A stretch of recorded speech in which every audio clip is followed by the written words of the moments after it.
नारद जी भगवान से बोले, प्रभु हमको एक दिन के लिए चेहरा उधार दीजिए।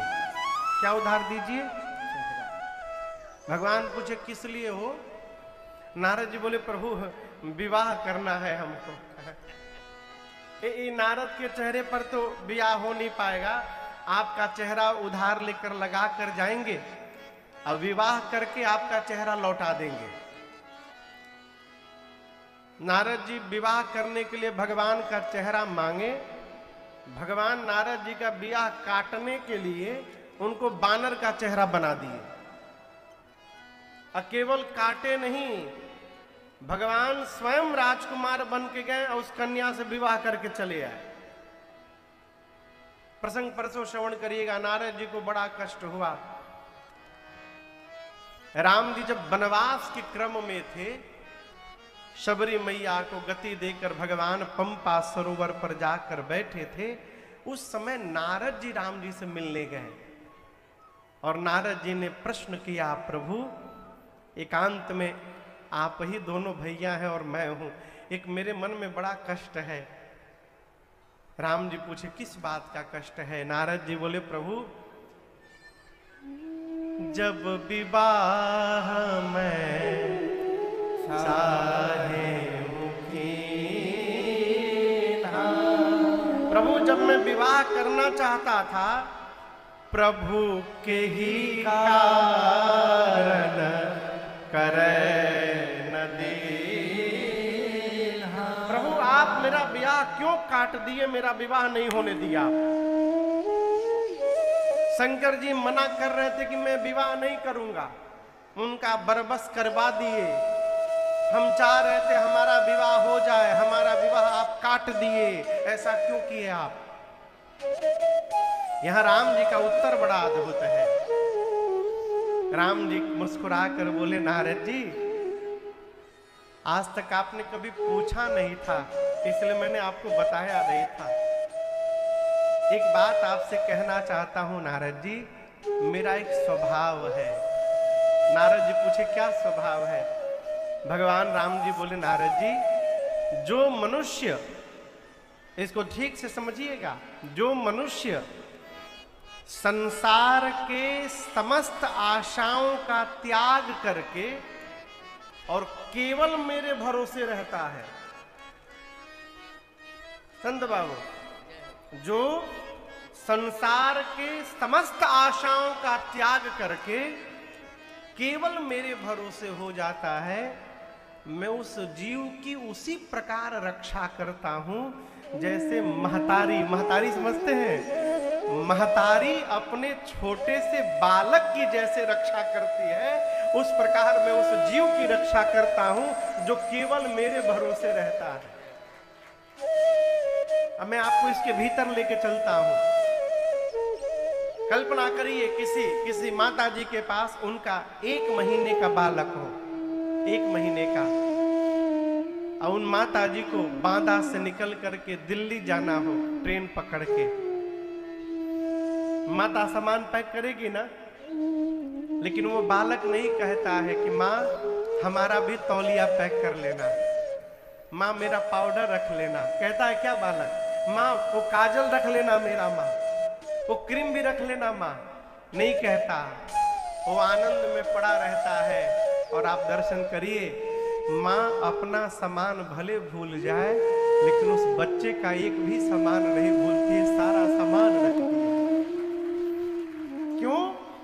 क्योंकि वो जीव पूर्ण रूप से भगवान माँ पर आश्रित है।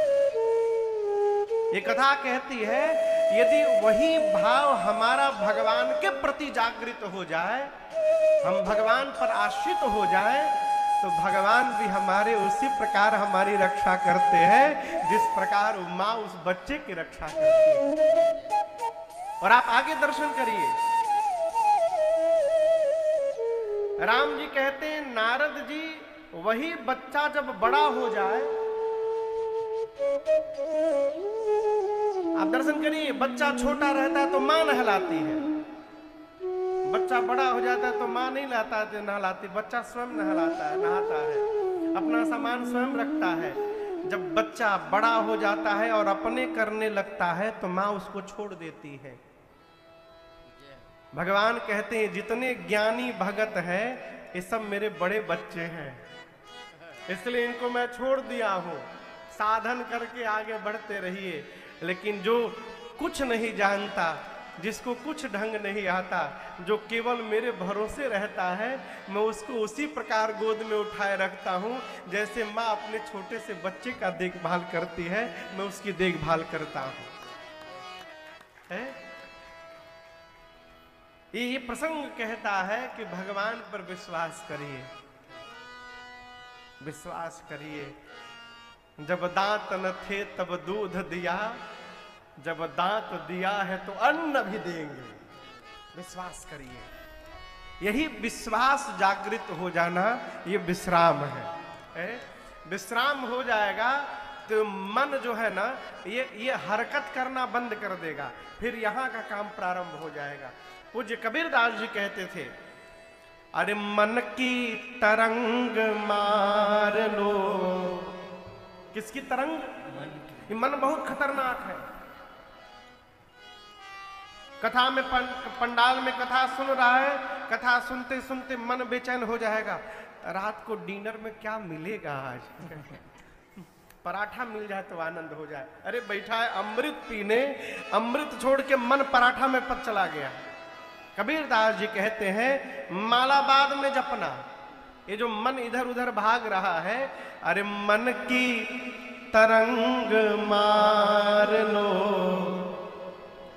यही हो गया भजन। मन की तरंग मार लो, यही हो गया भजन। मन की तरंग मार लो, यही हो गया भजन।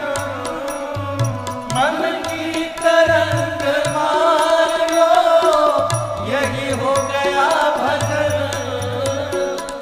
आदत बुरी संभाल लो, आदत बुरी संभाल लो, यही हो गया भजन। आदत बुरी संभाल लो, यही हो गया भजन। मन की तरंग मार लो।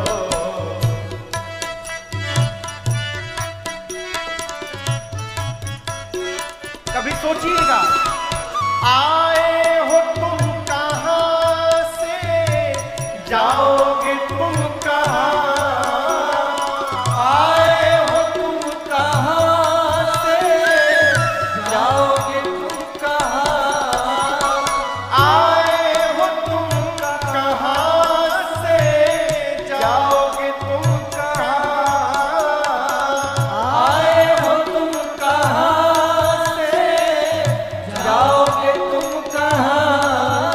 बस इतना तो दिल विचार लो, इतना तो दिल विचार लो, यही हो गया भजन। इतना तो दिल विचार लो, यही हो गया भजन। मन की तरंग मार लो, यही हो गया भजन। मन की तरंग मार लो।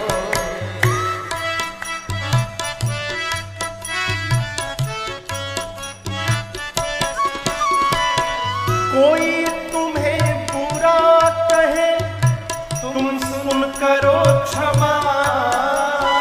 कोई तुम्हें बुरा कहे, तुम सुन करो क्षमा। कोई तुम्हें बुरा कहे, तुम सुन करो क्षमा। कोई तुम्हें बुरा कहे, तुम सुन करो क्षमा। वाणी कसर संभाल लो, वाणी कसर संभाल लो, यही हो गया भजन। वाणी कसर संभाल लो, यही हो गया भजन। मन की तरंग मार लो, यही हो गया भजन। मन की तरंग मार लो।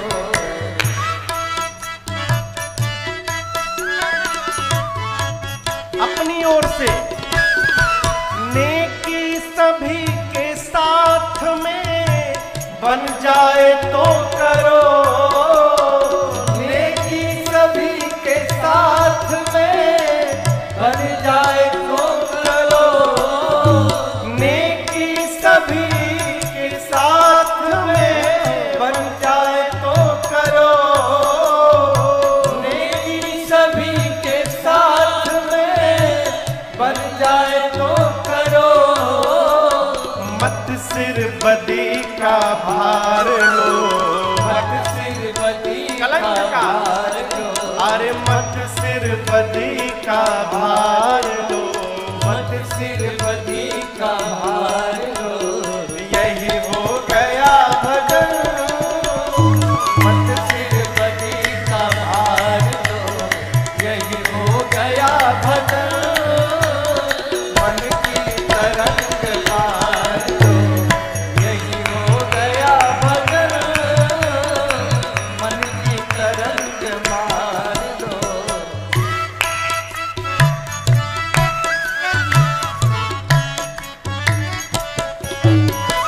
सिद्धांत साफ साफ है सतगुरु कबीर का, सिद्धांत साफ साफ है सतगुरु कबीर का, सिद्धांत साफ साफ है सतगुरु कबीर का, सिद्धांत साफ साफ है सतगुरु कबीर का। निज हंस रूप धार लो, निज हंस रूप धार लो, प्यारे निज हंस रूप धार लो, निज हंस रूप धार लो, यही हो गया भजन। निज हंस रूप धार लो, यही हो गया भजन। मन की तरंग मार लो, यही हो गया भजन। मन की तरंग मार लो, प्यारे मन की तरंग मार लो, प्यारे मन की तरंग मार लो। ये माला लेकर जपते रहना ही भजन नहीं है। फिर महाराज, अरे आदत बुरी संभार लो, यही हो गया भजन। आज हमारी जहाज सुबह 5:30 बजे थी कलकत्ता से। हम लोग 3 बजे भोर में निकले हैं घर से, कलकत्ता से लखनऊ आए, लखनऊ से कानपुर गए, कानपुर से चल के 2:30 बजे यहाँ पहुंचे हैं। कलकत्ता एयरपोर्ट पे खड़े थे हम लोग जहाज में चढ़ने के लिए, तो एक लोग आए, हम आपको देखे हैं टीवी पर। जी जी, हम आपका भजन भी सुने हैं। जी जी जी, एक फोटो ले लीजिए। वो जब लेने आए, फोटो लगे हमरी, तो सुबह सुबह दवाई लेके आए थे। दवाई समझ रहे हैं? हाँ हाँ, सीताराम कहिए, टुन्न थे पूरे। अब वो तो चले गए, मैं डिस्टर्ब हूं। हम लोग बताओ, ये सुबह कितना बज रहा था उस समय? 5 बज रहा था भोर में। 5 बजे दवाई वाई ले लिए हैं। अब ऐसे लोग कितनों कथा भागवत सुनने का क्या मतलब है? देखिए, गोस्वामी जी कहते हैं, विधि प्रपंच, प्रपंच मने अच्छा, विधि मने, विधि मने वो विधि, वो तरीका वाला विधि नहीं। विधि मने ब्रह्मा जी, विधि मने ब्रह्मा जी, हरि मने विष्णु जी, हर मने शंकर जी, विधि हरि हर। तो ये जो ब्रह्मा जी का प्रपंच यानी जगत है, प्रपंच यानी जगत, विधि प्रपंच गुण अवगुण सार, गोस्वामी जी कहते हैं कि ब्रह्मा जी के इस प्रपंच में, जगत में गुण और अवगुण साना हुआ है। क्या किया गया है? साना हुआ। साना समझते हैं? आजकल शादी विवाह में पूड़ी खाया जाता है। पूड़ी, पूरी, तरकारी, पनीर, पुलाव, और क्या है? Mix veg. Mix veg buffalo system आ गया, खूब बढ़िया। वो खाते हैं ना हाथ में लेके। अच्छा ये बताओ, आदमी खड़े खड़े खाते हैं? भगवान बनाए हैं बैठ के खाने के लिए, लेकिन नहीं, हम विकास कर गए हैं, मनुष्य से पशु बन गए, खड़े खड़े पा रहे हैं। तो हम विरोध नहीं कर रहे हैं, व्यवस्था है तो खाइए, कोई बात नहीं है। लेकिन उसी में हमारे पूर्वांचल में कवि हैं, उसका नाम रखते हैं कुकुर भोज। कुकुर समझते हैं? हाँ। वो कहते हैं उस विधा को खाने कहते हैं कुकुर भोज है महाराज। जैसे टूट पड़ो, कभी जीवन में खाने को नहीं मिला है।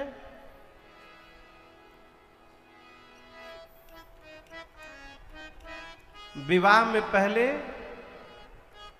पूड़ी नहीं खिलाया जाता था। क्या खिलाया जाता था? चावल दाल। अब इसका भी कारण समझिएगा, बड़ा वैज्ञानिक कारण मैं आपको सुनाऊं, जो मैंने सुना है, मैं आपको सुना रहा हूं। आज भी हमारे यहाँ का तो बांदा का नहीं मुझे मालूम, घर में कोई भी मांगलिक कार्यक्रम हो, उसके एक दिन पहले और बाद में भतवान होता है। यहाँ होता है भतवान होता है। उस दिन चावल दाल बनता है, कढ़ी पकौड़ी बड़ा वड़ा बनता है, और जितने अपने ब्लड वाले हैं गांव में, गांव के लोग हैं, उनको बुला करके चावल दाल खिलाया जाता है, भतवान। यहाँ भी होता है बांदा में, यहाँ भी होता है। क्यों? पहले किसी भी मांगलिक कार्यक्रम में चावल दाल खिलाया जाता था, आजकल पूड़ी खिलाया जाता है। चावल दाल इसलिए खिलाया जाता था कि चावल दाल एक ऐसा भोजन है जिसको मिला करके खाया जाता है। विवाह में इसलिए चावल दाल खिलाया जाता था कि जिस प्रकार चावल दाल मिल के रहते हैं, उसी प्रकार ये दोनों परिवार भी मिल के रहेंगे। लेकिन अब क्या है? पूड़ी शुरू में ही तुड़ा तुड़ुवल शुरू। पूड़ी कैसे खाया जाता है? तोड़ तोड़ के। तो जिसका प्रारंभ ही तोड़ से हो रहा है, वो आगे कैसे चलेगा? तो चावल दाल को मिला के नहीं खाया जाता, चावल दाल को सान के खाया जाता है। कैसे खाया जाता है? यहाँ क्या बोलते हैं सान के। जिसको मिलाइएगा वो अलग हो जाएगा, लेकिन जिसको सान दीजिएगा वो अलग होने वाला नहीं है। गोस्वामी जी कहते हैं ब्रह्मा जी के इस प्रपंच में ब्रह्मा जी ने गुण और अवगुण को सान दिया है। यानी जितने जीव आपको दिखाई दे रहे हैं, सबके भीतर गुण भी है और सबके भीतर अवगुण भी है। राजन राम जी की कथा गा रहे हैं, राजन के भीतर भी अवगुण है। आप सुन रहे हैं, आपके भीतर भी गुण है। परिपूर्ण परमात्मा को छोड़कर दूसरा कोई नहीं है। भजन क्या है माई बाप? निज हंस रूप धारो। जगत में हंस बन जाइए। हमने पढ़ा है बचपन में, हंस के पास नीर क्षीर का विवेक है। क्षीर यानी दूध। दूध में पानी मिला करके हंस को दे दीजिए पीने के लिए, हंस दूध पी जाता है, पानी छोड़ देता है। आप भी पढ़े इसको, आप भी पढ़े होंगे। हंस के पास नीर क्षीर का विवेक है।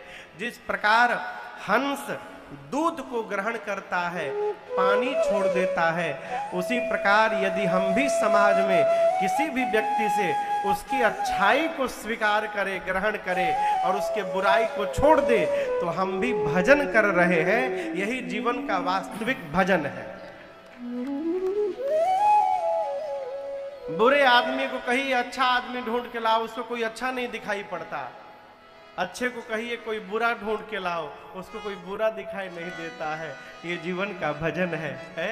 कबीर दास जी कहते हैं, अरे मन की तरंग मार लो, यही हो गया भजन, और आदत बुरी संभाल लो, यही हो गया भजन। हम क्या कर सकते हैं ये योग्यता नहीं है, हम क्या करने से अपने को रोक सकते हैं ये योग्यता है। आप समझ रहे मेरी बात को? बात थोड़ी टेढ़ी है। हम क्या कर सकते हैं ये योग्यता नहीं है, हम समय परिस्थिति आने पर क्या करने से अपने को रोक सकते हैं ये योग्यता है, ये क्षमता है?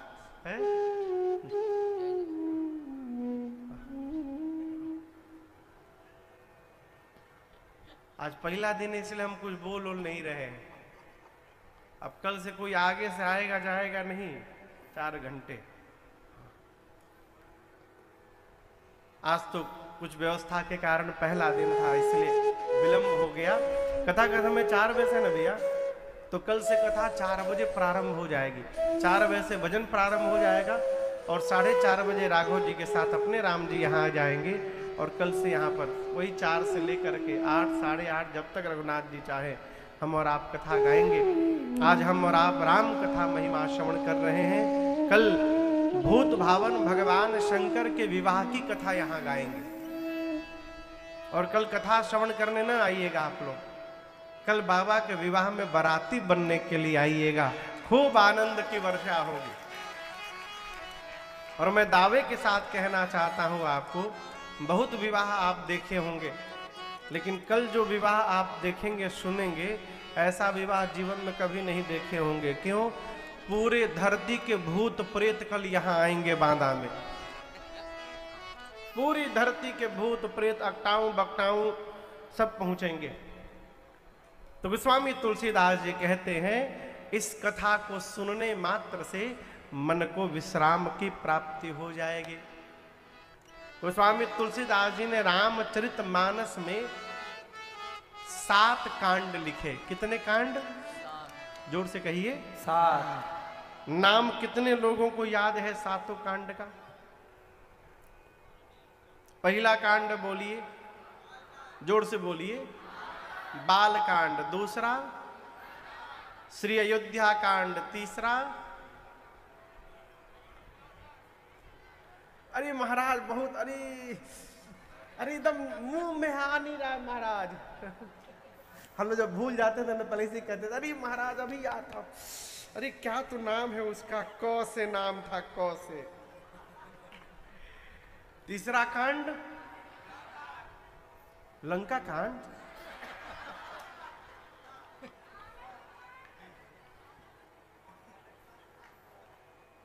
तीसरा कांड कहिए अरण्य कांड। क्या नाम है? अरण्य। अरण्य यानी वन। चौथे कांड का नाम किष्किंधा कांड। 5वां का नाम सबको याद होगा, सुंदर कांड। 6ठे का नाम लंका कांड यानी युद्ध कांड। और 7वें कांड का नाम है उत्तर कांड। मजीद भैया एक बार एक किताब की दुकान में खड़ा था, 2013 की बात है, प्रयाग कुंभ, पिछले प्रयाग कुंभ की बात है। तो एक दुकान में खड़ा था मैं, उसमें कोई जानता उनता था नहीं, ऐसे आनंद में घूमते रहते थे मेला में है। तो एक पुस्तक मैं देख रहा था, तो बगल एक में माई आई और दुकान वाले भैया से बोली, भैया रामचरितमानस रखे हैं? बोला हाँ माई रखे हैं, एक दे दीजिए हमको। तो दुकान वाले भैया पूछे 7 कांड वाला दे कि 8 कांड वाला? अब हम तो सुन के हिल गए। हम सोचे जीवन बेकार हो गया, आज तक हम 7 ही कांड जानते थे, ये 8 कांड वाला भी मानस जी निकल गए हैं मार्केट में। तो हम चुपचाप खड़े हो गए। माई का उत्तर बहुत बढ़िया था। माई बोली जब पैसे देकर लेना है तो एक कांड का नुकसान क्यों उठाया जाए। बोली हमको 8 कांड वाला दे दीजिए। हम चुपचाप खड़े थे, भाई हम भी दर्शन करें, 8 कांड के मानस जी कहां से आ गए। तो एक पुस्तक लाकर दिए बंबई से प्रकाशित।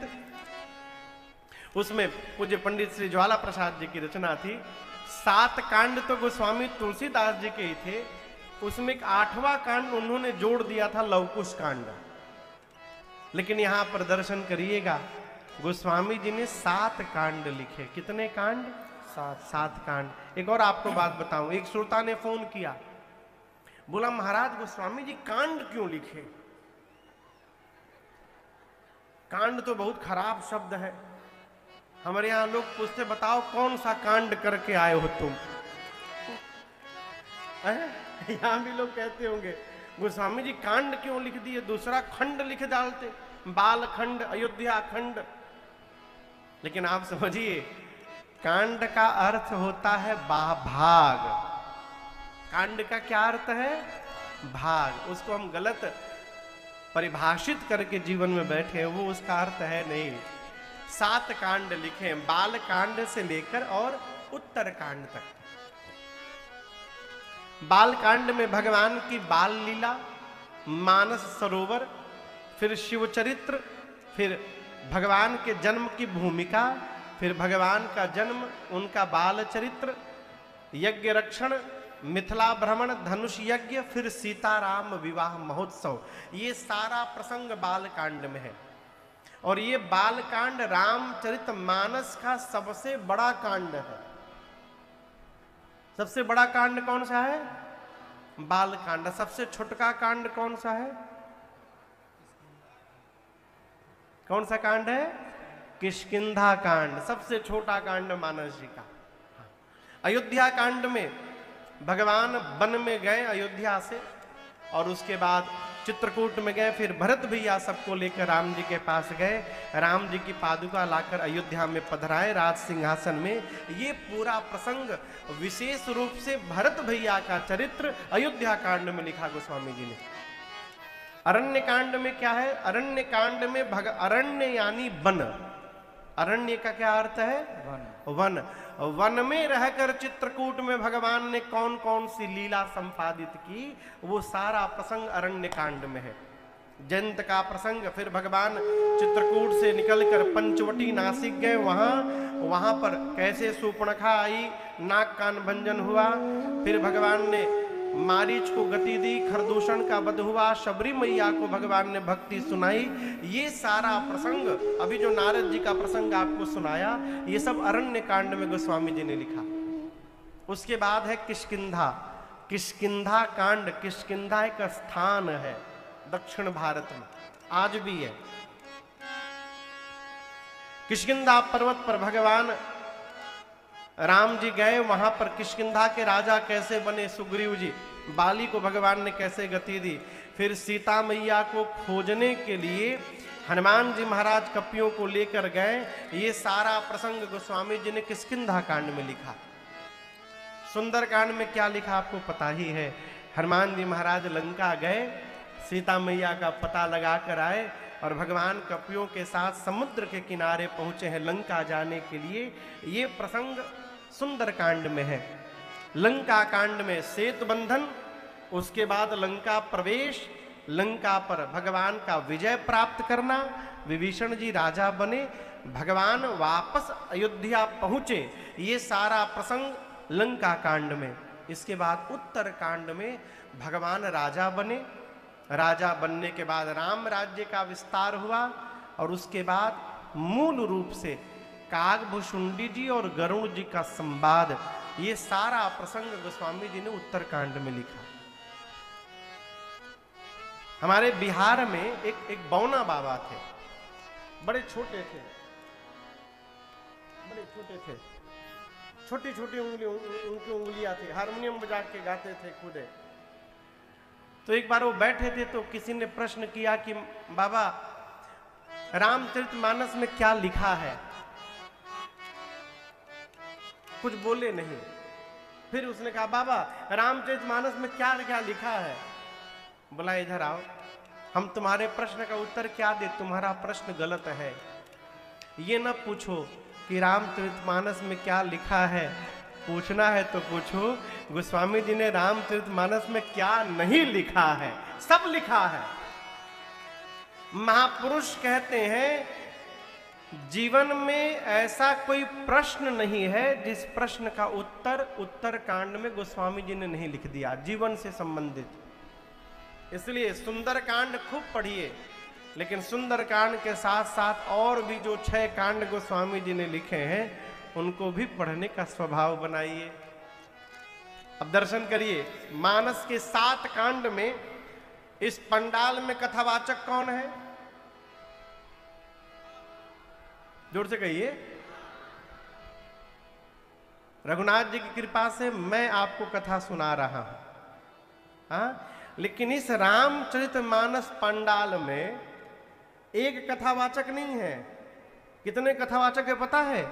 4 कथावाचक कथा गा रहे हैं यहां पर। कितने कथावाचक? 4। ये रामचरितमानस का सर है, इसके 4 दिशा में 4 घाट बने हैं। ये मान के रखिए सरोवर है, 4 दिशा दिखाई दे रहा है आपको, हर दिशा में एक घाट है। अब प्रत्येक घाट पर एक कथावाचक है और एक श्रोता है। ये कैसे महाराज? दर्शन करिए। सबसे पहले कथावाचक है गोस्वामी तुलसीदास जी महाराज, और उनके सामने सुनने कौन बैठा है? तो गोस्वामी जी का अपना मन कह दीजिए अथवा संत समाज कह दीजिए, नहीं तो गंगा मैया सुन रही हैं। ये कहाँ गा रहे हैं? तो काशी जी में गा रहे हैं। कहाँ गा रहे हैं? काशी जी में, 80 घाट पर बैठकर। ये मानस का पहला घाट है और इस घाट का नाम है शरणागति घाट। क्या नाम है? शरणागति घाट। गोस्वामी जी कहते हैं मैं वो कथा सुनाने जा रहा हूं आप लोगों को जो तीर्थराज प्रयाग में बैठकर याज्ञवल्क्य मुनि ने भरद्वाज जी को सुनाई थी। अब दूसरे कथावाचक आ गए याज्ञवल्क्य ऋषि। श्रोता कौन है? भरद्वाज जी। स्थान है तीर्थराज प्रयाग। इस घाट का नाम है कर्मकांड घाट। याज्ञवल्क्य ऋषि कहते हैं मैं वो कथा सुनाऊंगा। कौन सी कथा? जो कैलाश में बैठकर भगवान शंकर ने मां पार्वती को सुनाई थी। अब तीसरे कथावाचक आ गए भगवान शंकर। स्थान है कैलाश, श्रोता है मां। इस घाट का नाम है ज्ञान घाट। क्या नाम है? ज्ञान घाट। शंकर जी बोल रहे हैं देवी मैं आपको वो कथा सुनाने जा रहा हूं जो नीलगिरी पर्वत पर बैठकर कागभूषुंडी जी ने गरुण जी महाराज को सुनाई थी। चौथा घाट है नीलगिरी पर्वत। यहां कथावाचक हैं कागभूषुंडी जी और श्रोता है श्री गरुण जी महाराज। इस घाट का नाम है भक्ति घाट। सब क्या कह रहे हैं कि मैंने जो सुना है वो आपको सुना रहा हूं जिनके मुख से। हम लोग छोटे थे ना, तो गांव में हमारे बिहार में पूर्वांचल में, अब आजकल की माताएं नहीं, पहले की माताएं बच्चों को डरवा के खिलाती थी। बाबू बाबू खा लो, काटू आ जाएगा, काटू। आप लोग सुने हैं ये? काटू समझते हैं? जो आकर के काट लेगा। तो माताएं बच्चे से कहती थी बाबू खा लो ना तो काटू आ जाए। तो एक बच्चे ने अपनी माँ से पूछा माई तुम काटू देखी हो? तुम माँ काटू देखी हो कभी? माँ बोली हम देखे नहीं है कभी। तो बच्चे ने कहा तुमको कैसे मालूम नहीं खाएंगे तो काटू काट लेगा? तो माई बोली हम भी जब छोटे थे ना तो मेरी माई भी हमसे कहती थी खा लो नहीं तो काटू काट लेगा। उसी प्रकार जितने लोग हैं सब किसी न किसी से भगवत कथा सुने हैं, इसलिए आपको सुना रहे हैं। राजन भी अपने गुरुदेव भगवान से पूज्य महाराज ऋषि से कथा सुने हैं, तब जाकर यहाँ बैठकर बाधा में आपको कथा सुना रहे हैं। जब तक कोई श्रोता नहीं बनेगा तब तक वक्ता बन ही नहीं सकता। नंद भैया, इसलिए कहने से अधिक महत्वपूर्ण है बैठ करके सुनना। और सभी वक्ताओं ने एक ही बात कही, महिमा गाई। क्या क्या? इसे श्रवण कर मिट जाती है। किसे श्रवण करके? भागवत जी की कथा। हाँ,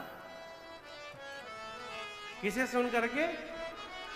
एक जगह हम कथा गा रहे थे, तो जो आयोजक थे वो रात को आए, बोले महाराज क्या नीकी आपने रुक्मिणी विवाह की कथा आज सुनाई, आनंद आ गया महाराज। अब हम सोचे हम तो आज तक कभी जीवन में भागवत बांचे नहीं, तो ये रुक्मिणी विवाह कहां से सुन लिए। अब वो सुने थे कभी कि कथा के बीच में रुक्मिणी विवाह की कथा होती है, वो खाली भंडारा कराएं, कथवे न सुने। किसे सुन करके? कथा। कौन कथा? हाँ, इसे श्रवण कर मिट जाती है 100 जन्म जन्म। जय श्री राम कथा, जय जय राम कथा, जय श्री राम कथा। इसे श्रवण कर मिट जाती है, इसे श्रवण कर मिट जाती है, कथा श्रवण कर मिट जाती है, कथा श्रवण कर मिट जाती। 100 जन्म जन्म की व्यथा हो, जय जय राम कथा, जय श्री राम कथा, जय जय राम कथा, जय श्री राम कथा।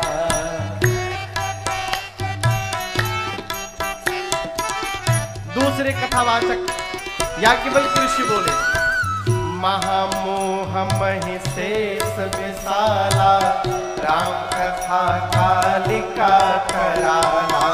महामोह महिषेष विशाला, राम कथा कालिका कराला। राम कथा शशि किरण समाना, संत चकोर करहि जेहि पाना। राम कथा शशि किरण समाना, संत चकोर करहि जेहि पाना। पीकर तू भी अमर हो जाए, पीकर तू भी अमर हो जाए, गाकर तू भी अमर हो जाए, गाकर तू भी अमर हो जाए। श्री हनुमंत यथा, जय जय राम कथा, जय श्री राम कथा,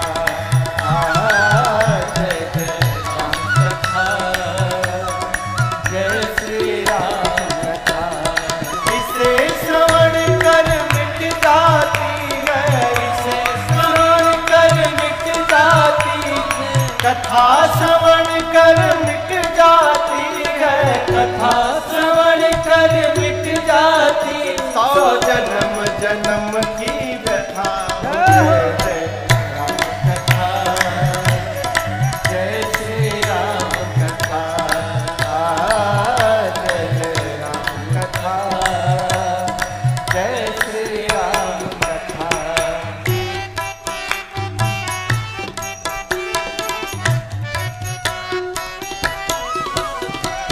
मानस के तीसरे वक्ता भगवान शंकर महिमा बोले, देवी राम कथा कल बिटपट उठारे, सादर सुनु गिरिराज कुमारे।